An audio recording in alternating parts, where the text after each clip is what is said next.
like a map with no borders, a whisper caught in the wind. I see her boots at the corner cafe with a notebook and a grin. She's chasing skies I've never named while I stay in my lane. But something in the way she moves keeps pulling at my chain. Oh, traveler, you carry the sun in your stride, leaving behind what I hold inside. If I don't ask your name today, I may never get the chance to walk beside you. बिहानको 6 बजेको छ। म चाहिँ सिजाको गोठीजुला भन्ने ठाउँमा छु। अब यो चाहिँ हाइवे यहाँको रारा जाने हो।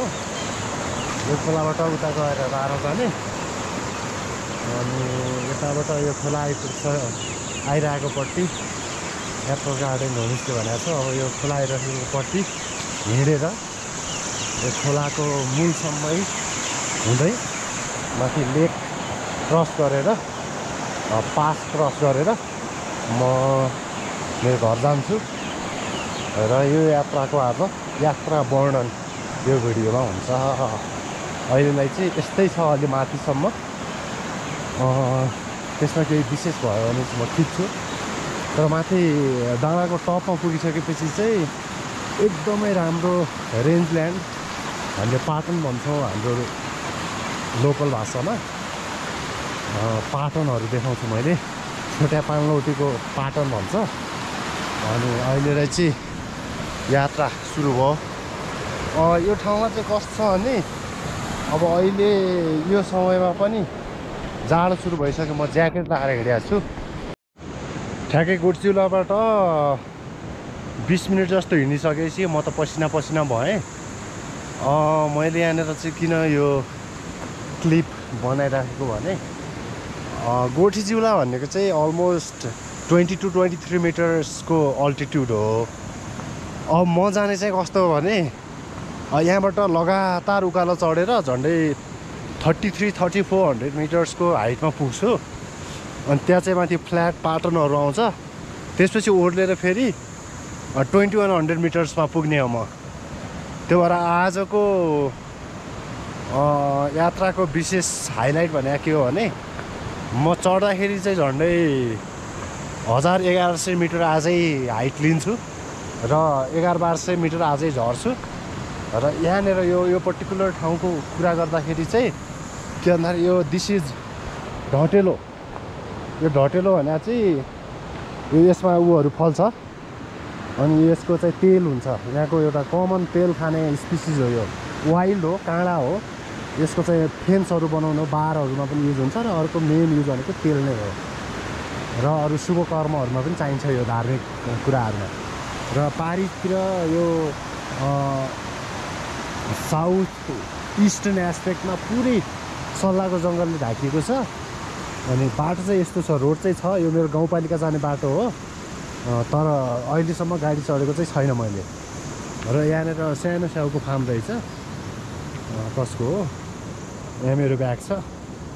थोरै एउटा रिफ्रेसिङ ब्रेक लिएर म चाहिँ मेरो जर्नी कन्टिन्यू गर्छु। ल गोठीचुलाबाट 1 घन्टाभन्दा धेरै हिँडिसकेँ म।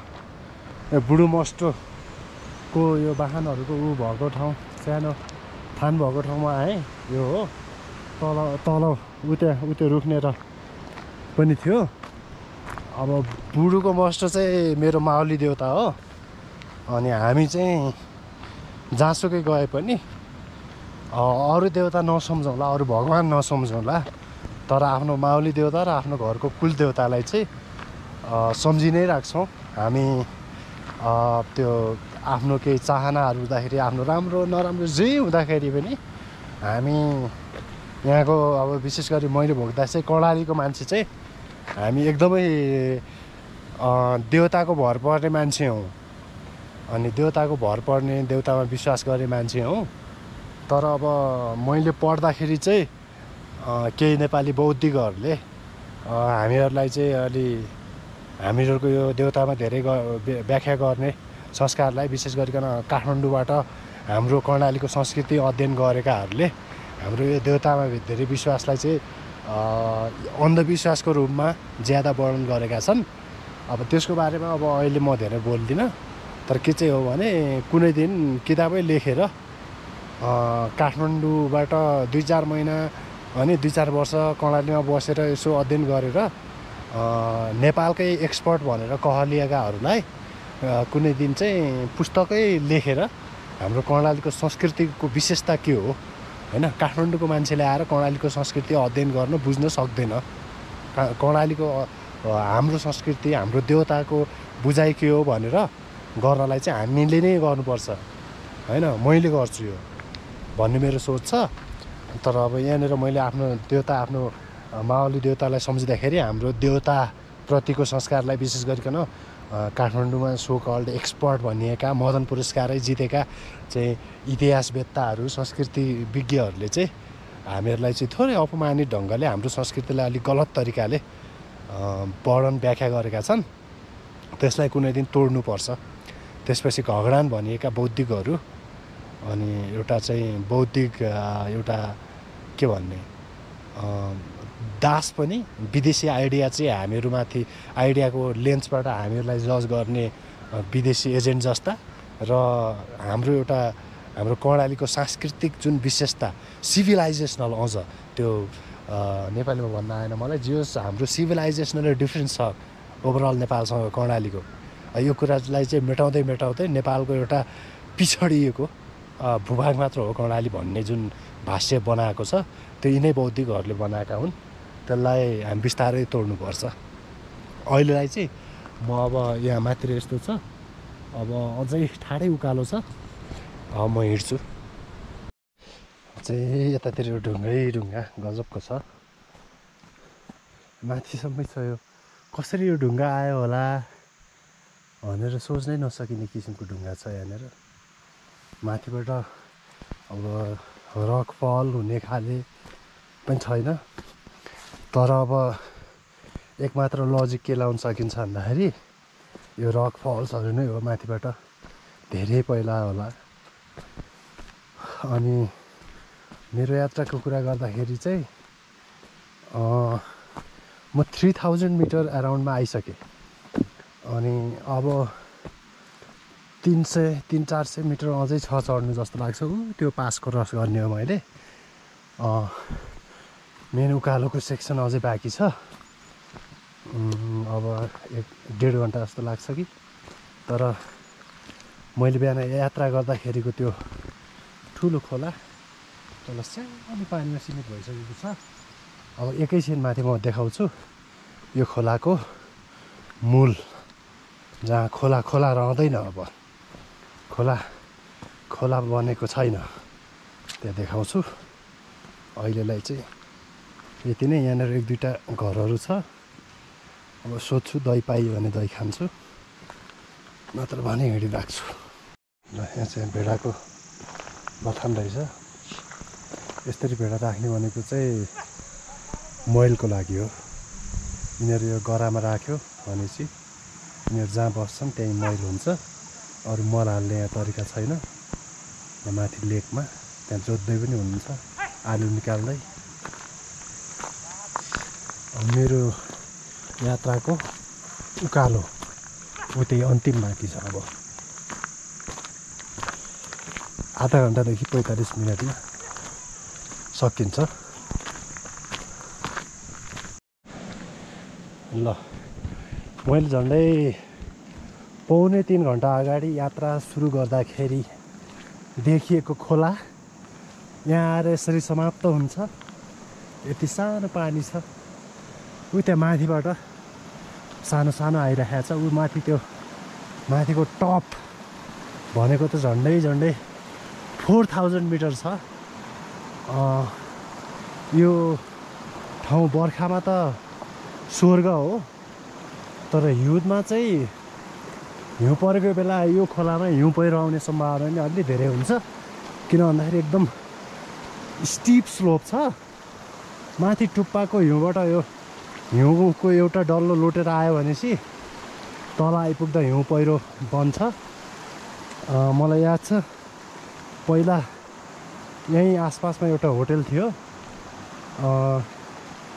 10-12 वर्ष अगाडि होला हिउँ पहिरो आएर मानवीय क्षति त केही हुन पाएन तर 10-15वटा खच्चडहरू मारेको थियो हिउँ पहिरोले अब यो खोला मैले क्रस गरेँ सकियो अब यो खोला पनि सकियो खोला सँगसँगैको खोलाको साथमा मेरो यात्रा पनि सकियो र मेरो अब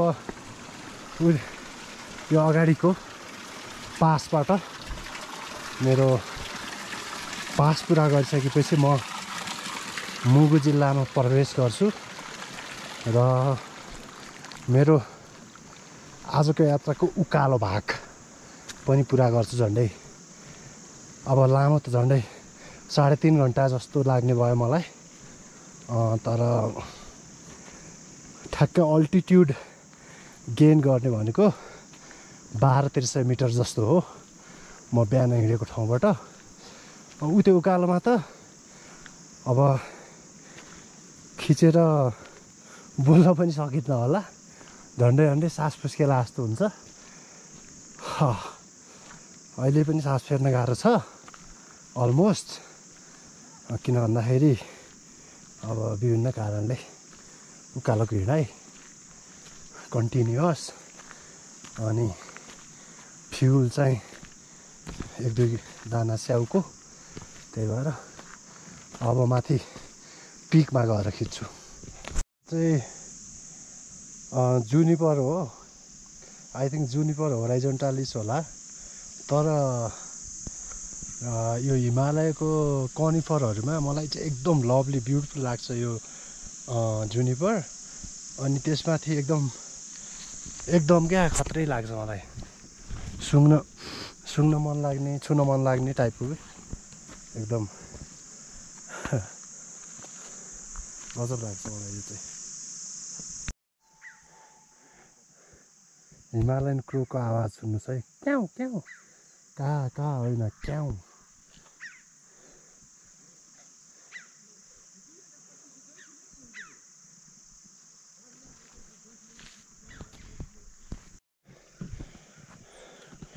यो चाहिँ नेचरले आफ्नो लुकाउनै नसक्ने ट्यालेन्ट यो धाराको रूपमा यो पानीको रूपमा म देखाउँदैछु मैले नेचरले लुकाउनै नसक्ने ट्यालेन्ट किन भने यहीँनिर गजबसँग पानीको मूल फुट्दैछ है यो भने 3200 मिटरको अल्टिट्युडको लेभल हो यो अब यस्तोमा त्यहाँपारि भेडाको पनि छ गोठ 3200 मिटरमा यस्तो गरी मूल फुट्दैछ होइन अब यो फेरि के भने नि यहाँभन्दा माथि हाइट यहाँभन्दा माथिको डाँडो भने अब 100-200 मिटर मात्र माथि छ तर त्यति भित्रैबाट यति इनफ सिपेज भयो कि त्यहाँनिर यति गजबको पानीको धारा यो चाहिँ यसरी देखाइदिनु होइन यसरी आइरहेछ कि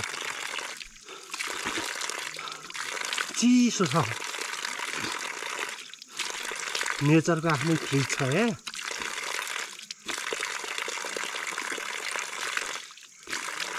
यहाँको पानीको समस्या के छ भन्दाखेरि पिउनु थाल्यो भने चाहिँ जति पिए पनि थाहै हुन्न पिउनु थाल्यो भने जति पिए पनि थाहा हुन्न अनि पछि चाहिँ पेट भरिएर गाह्रो भयो भने चाहिँ मात्र थाहा हुन्छ त्यही भएर थोरै पिउनुपर्छ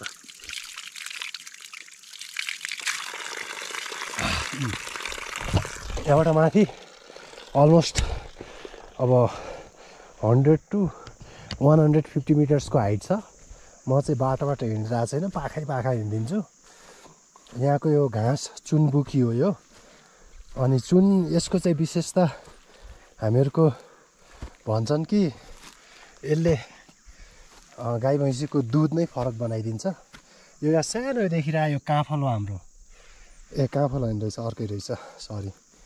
यो चाहिँ टाल्ने भन्ने हो। यो क्रिपिङ टाइपको यही नै हो।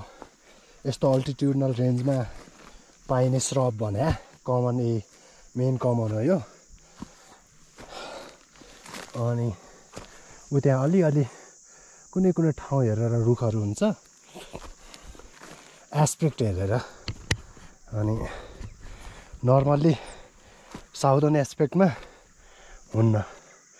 यहाँ यताको काफल भनेको यो हो, के अरे यो अहिले त छैन।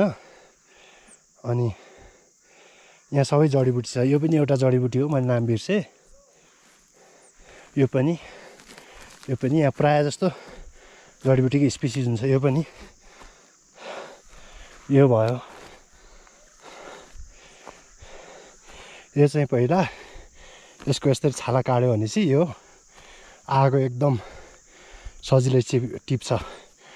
ढुङ्गासँग ठोक्काएर यो सँगै राखिदियो, सुकेको भनेपछि इट क्याचेस फायर। त्यस्तो छ।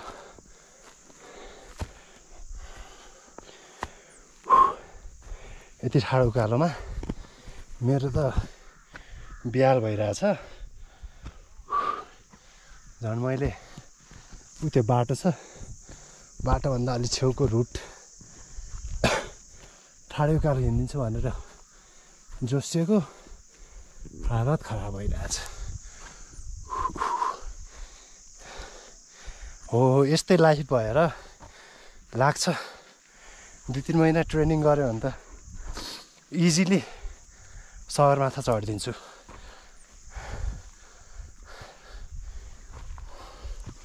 ल अहिले त बोल्न सक्दिनँ म अब।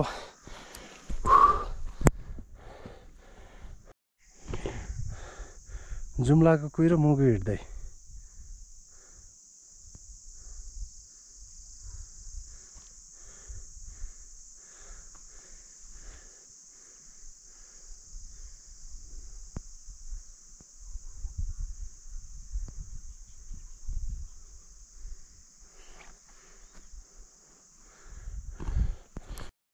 ल मेरो उकालो यात्रा 2-3 पाइला मात्र बाँकी। अब मेरो उकालो यात्रा सकियो। ओह्रालो मात्र, अब ओह्रालो मात्रै। अब यो डाँडामा मैले एउटा रिफ्रेसमेन्ट ब्रेक लिएर एउटा यो हेर्ने मान्छेको लागि यहाँको ल्यान्डस्केपको जियोग्राफीको बारेमा र यहाँको सास रोकियो साथी हो। अनि यहाँको चाहिँ ब्युटी पोसिबिलिटीको बारेमा एउटा भाषण दिन्छु मैले। पछाडि पाटन देखिरहेछ, रेन्जल्यान्ड। मेरो हालत बेहार। Oh my god, so tired. पतर पसिनै पसिना, यस्तो चिसोमा पनि पसिनै पसिना। यति चिसो हावा चलिरहेछ कि हामीले पढ्दाखेरि पढ्नु पर्थ्यो अलमोस्ट 100 मिटरमा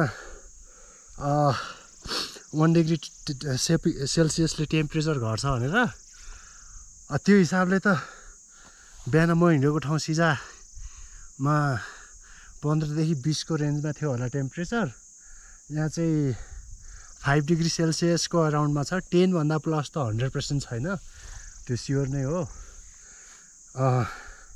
मेरो विचारमा 5, 6, 7 भन्दा धेरै छैन। अनि एकदम चिसो छ। तर मलाई यहाँ उकालोको हिँडाइले गर्मी भएर अनि यस्तो भनेको। यो ठाउँ चाहिँ कस्तो हो भने यहाँबाट अब नर्थतिर लाग्दाखेरि चाहिँ मुगु हो। यता साउथपट्टि चाहिँ म आएको ठाउँपट्टि चाहिँ जुम्ला भयो। हाम्रोतिर पश्चिम नेपालको स्पेसल्ली कालीगण्डकी भन्दा पश्चिमको ल्यान्डस्केपको इस्टर्न नेपाल भन्दा डिफ्रेन्स के हो भन्दाखेरि सानो सानो खोलाहरू हुन्छ अनि वारिपारि डाँडाको पहाडहरूको रेन्जहरू हुन्छ तिनीहरू पुरै इन्टरकनेक्टेड जस्तो हुन्छ अनि पूर्वको पहाडभन्दा यहाँको डिफ्रेन्स भनेको के हो यहाँको हिमालकै पनि अब यो हाम्रो त हिमाली रेन्ज हो है यहाँको डिफ्रेन्स चाहिँ के हो भन्दाखेरि माथि टप अफ द माउन्टेन गयो भनेपछि पिक हुन्न के झन् फ्ल्याट हुन्छ त्यसलाई पाटन भन्छ होइन अनि यो ठाउँको कुरा गर्दाखेरि चाहिँ मैले सोच्दाखेरि मैले आफ्नो त्यही ल्यान्डस्केप जियोग्राफी मैले हेर्दाखेरि यहाँको चाहिँ जस्तै यो डाँडा चाहिँ कस्तो छ भन्दाखेरि यो रेन्ज यो त एउटा पास भयो अब यतापट्टिको यो कुहिरोले छेकिएको यो त 4000 मिटरको आसपासमा छ अलमोस्ट यही नै 3300 भन्दा प्लस छ अनि यहाँ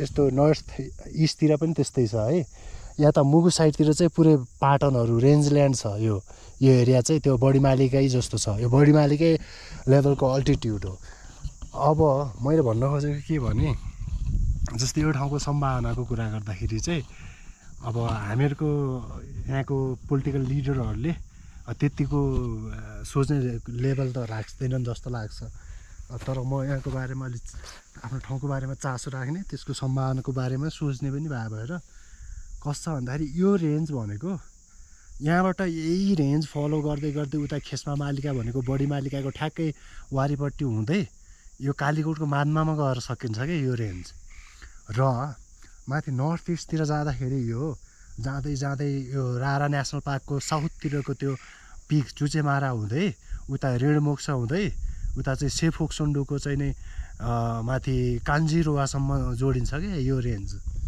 यो रेन्जलाई चाहिँ एउटा ट्रेकिङ रुटको रूपमा डेभलप गर्ने हो भनेपछि नेपालको वान अफ द बेस्ट होइन स्पेसल्ली ल्यान्डस्केप ब्युटी हेर्नलाई वान अफ द बेस्ट यतिको बेस्ट अर्को हुन सक्छ भन्ने मलाई लाग्दैन हुन त नेपाल ट्रेकिङ प्याराडाइज नै भन्छन् तर ट्रेकिङ प्याराडाइजमा पनि हाम्रो यो अनएक्सप्लोर्ड अब यहाँको स्पेसली लोकल मान्छेहरूले हामीहरूको स्थानीय मान्छेहरूले चाहिँ अलि नेताहरूले सेन्स राख्न अलि त्यो सोच राख्न नसकेको कुरा अनि यहाँको चाहिँ हरेक पिक रेन्ज हुन्छ नि पहाडको रेन्ज चाहिँ माथि रेन्जल्यान्डले कभर्ड हुन्छ त्यो भएर ल्यान्डस्केपको ब्युटी नेचरको अब स्पेसली प्लान्टहरूको डाइभर्सिटी हेर्ने मान्छेहरूलाई यो त प्याराडाइज हो तर हुन सकेको छैन दुःख लाग्छ अघि मैले सोचिरहेको थिएँ कि बाटोमा अब ट्रेकिङको लागि आउने हो भने त ठिकै हो तर म जस्तो हामीहरू जस्तो यहाँको स्थानीय मान्छेहरू जसलाई अब दैनिक आफ्नो जीवन गुजाराको लागि अनि हामीहरू जस्तो घर आउनुको लागि कतै जानको लागि नै अब यत्रो घन्टौँसम्म 6-7 घन्टासम्म होइन हिँड्ने हो भन्छ हाम्रो त जिन्दगी आधा जिन्दगी हिँड्दै जान्छ अनि हामीहरू त अलि सुख सुविधा पुगेको ठाउँहरूको मान्छेभन्दा हामीहरू त त्यसै प्रकृतिले नै भनेको विकास अवस्थाले नै पछाडि पार्ने भयो क्या अनि पछाडि भएको ठाउँ चाहिँ झन्झन पछाडि पर्ने त्यो भिसियस साइकल अफ पोभर्टी जस्तै गरिब मान्छे झन्झन गरिब हुँदै जाँदो रहेछ गरिबबाटै धेरै लुटिँदो रहेछ जस्तो अब मान्छे कर्णालीको मान्छे गरिब भन्छन् जस्तै हाम्रो घर आउने जाने खर्चमा त थाइल्यान्ड मलेसिया मालदिप्स घुमेर आइन्छ कि है त्यति महँगो छ हामी काठमाडौँ जानलाई सहरतिर निस्किनलाई भनेपछि अनि कर्णाली कसरी गरिब हुन्छ यो त राज्यले सिस्टमेटिकल्ली नै गरिब बनाएको हो अनि यहाँको चाहिँ अब विशेष गरिकन चेतनाको कमी हुनाले यहाँको नेताहरू अलिक फटाहा भएर यस्तो भयो हो तर समय परिवर्तन हुन्छ यो ठाउँ नेपालीहरू पछि अनि सबैभन्दा धेरै एडमायर गर्ने अनि आइपुग्ने अनि चाहिँ यहाँको मान्छेले चाहिँ म यहाँको हुँ भनेर प्राउड फिल गर्ने ठाउँ बनाउने हो अनि यो त त्यो कुरा भयो अरू कुरा त अब मलाई जाडो लाग्न पनि सुरु भयो ज्याकेट लाउनुपर्छ अनि र खास स्याउ हुने मान्छे हुने ठाउँको मान्छेले स्याउ कसरी खान्छन् भनेर स्याम्पल पनि देखाइदिनु पर्यो यसरी खाने हो खास स्याउ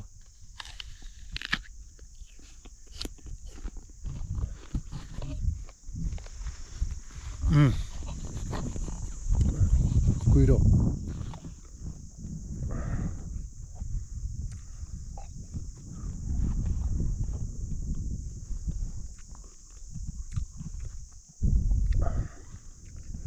कुहिरोले पुरै ढाकियो नत्र यहाँको सिन गजबै हुन्थ्यो यो रारा नेसनल पार्कको ट्रान्जिसन एरिया पर्छ बफर जोनको। यो छाना पनि थियो। यो छाना हावाले उडाएको होइन, यो छाना मान्छेले उडाएको। यो चाहिँ म पक्कासँग भन्न सक्छु। किन भन्दाखेरि हामी नेपालीहरूको बानी थाहा छ, पब्लिक कुरामा जे पनि उडाइदिने, छाना मात्र होइन भित्ता समेत उडाइदिने बानी छ नेपालीहरूको। यस्तो ठाउँमा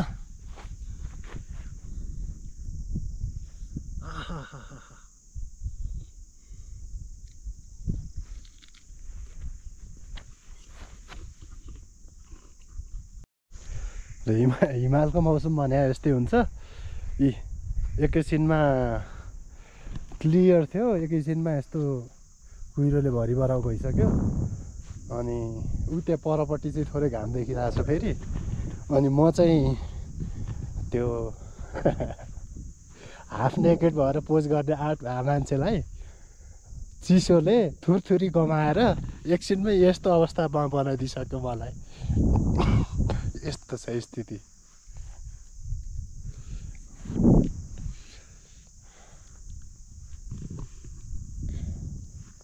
अब म हिँड्छु, अब ओह्रालो छ, सजिलै घर पुग्छु। अब यति सफा छ कि मैले स्याउ यहाँ यस्तोमा राखिदिएको छु, खाइदिन्छु पनि सिधै।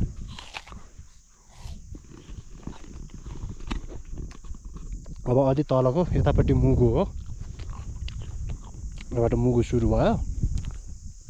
म अलि तल गएर यहाँको जङ्गल छ थोरै झुले सल्लाहको। यो यहाँको ट्रीहरूको टुप्पो चाहिँ माथि भाँचिएको हुन्छ कि, हेर्नु त यो टुप्पो किन भन्दाखेरि हिउँले भाँचिदिएको यो टुप्पाहरू।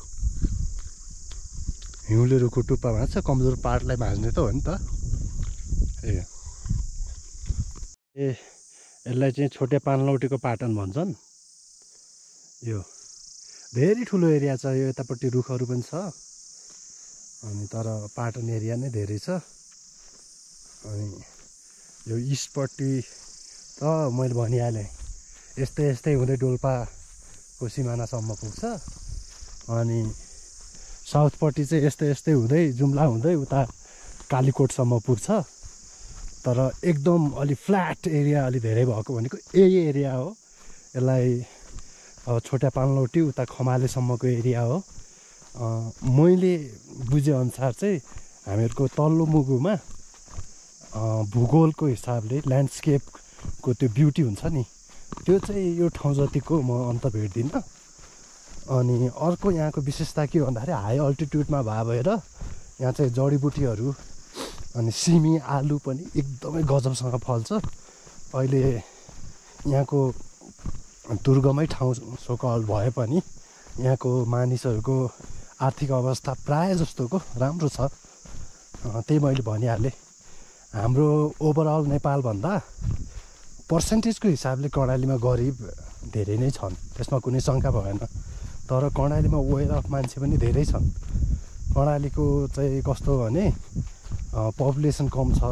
पपुलेसन कम हुँदाखेरि जति नै पर्सेन्टेजमा कम हुँदाखेरि पनि पुवर मान्छेहरू चाहिँ हाम्रो कर्णाली प्रदेशभन्दा अन्त धेरै छन्। यहाँको स्थानीय पपुलेसनको पर्सेन्टेजमा रेसियोमा चाहिँ हाम्रो यहाँ गरिबी ज्यादा छ। तर सङ्ख्याको हिसाबले कर्णालीमा गरिब त्यस्तो धेरै होइन। यो चाहिँ एकदमै त्यो कर्णालीभन्दा बाहिरका मान्छेले बनाएको यो भाष्य हो। हामीले चाहिँ त्यसरी लिन्नौँ। कर्णाली एकदम धनी छ, तर राज्यको अर्गनाइज्ड एक किसिमको जुन मेरो बुझाइमा चाहिँ नेपालको एकीकरणपछि एकीकरणको अगाडिको यहाँको जुम्ला राज्यको वैभवलाई एक किसिमले सन्तुलनमा ल्याउन कर्णालीमाथि चाहिँ एकदम अर्गनाइज्ड रूपमा राणाकालसम्म त एकदम कडा तवरले नै कर्णालीमाथि भेदभाव गरिएको थियो। र राणाकालमा पनि त्यो कायमै रहेको म ठान्छु। अनि र अहिले पछिल्लो समयमा विशेष गरी सरकारले त्यस्तो भेदभाव गरेको छैन, सरकारले प्राथमिकतामा राखेकै जस्तो लाग्छ। यद्यपि यहाँको राजनीतिक नेतृत्वको कमजोरी र भ्रष्टाचारी प्रवृत्तिले यो ठाउँ पछाडि परेको हो। र अर्को कुरा चाहिँ के हो भने हामीहरूको समाजको हामीहरू जस्तो म जस्तै मान्छेहरूको यहाँका मान्छेहरूको पनि कमजोरी होला है, त्यो पनि हामीहरूले सुध्रिनु पर्ने होला। अनि अर्को कुरा के भने हामीहरूको यो ठाउँ पछाडि पर्नुको मुख्य कारण भनेको अहिले काठमाडौँमा बस्ने बौद्धिकहरूले 2 दिन अथवा 2 महिना कर्णालीमा घुमेर यहाँको भाषा पनि नबुझेर यहाँको संस्कृतिको गहिराई पनि नबुझेर अनि विज्ञ पल्टेर काठमाडौँमा पुरस्कार जितेर होइन, अनि किताब बेचेर अनि चाहिँ कर्णालीलाई अलिक फरक किसिमले यो चाहिँ पछौटेपन र एक किसिमको चाहिँ भनौँ न चेतनाहीनता है, गरिबी, सबै किसिमको गरिबी क्या, मानसिक अनि भौतिक, त्यो हिसाबले चित्रित गरेको म नेपालको विशेष गरी अध्ययन गरेर किताब लेख्नेहरूले लेखा म देख्छु।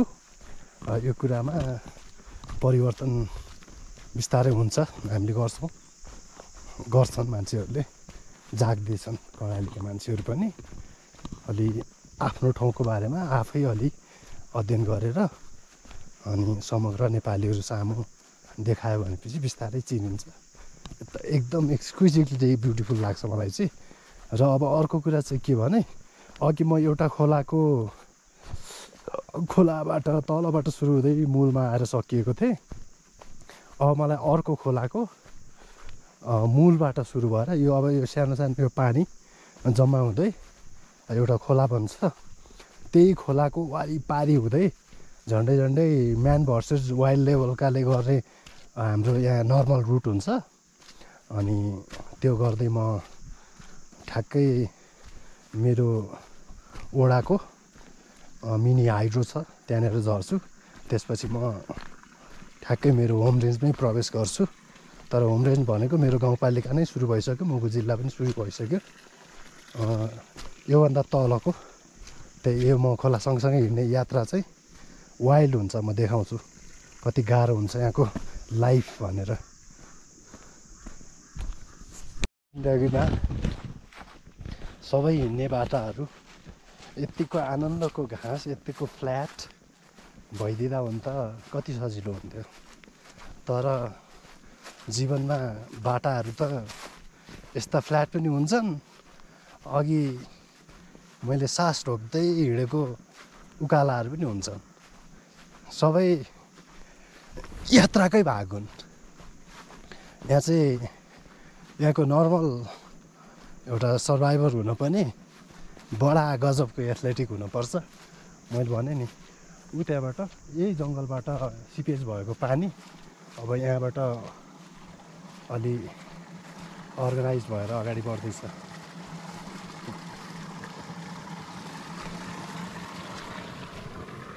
म चाहिँ यहाँ गर्दैछु यो कालीकोट हुँदै जुम्ला हुँदै जुम्लाको सिजा हुँदै घुम्दै आएको यो बाटो रोडमा म भेट हुँदैछु। तर रोड भए पनि अहिलेसम्म मैले भने गाडी चढ्नु पाइएको छैन 1-2 चोटि भन्दा यो बाटोमा गाडी चढेर हिँड्दाखेरि उतापट्टिको मेन रेन्जल्यान्डहरूको त्यो जब ब्युटी देखिन्छ नि मन चाहिँ झन्डै झन्डै पागल हुन्छ। मेरो चाहिँ यस्तो गजब छ हेर्नुहोस्।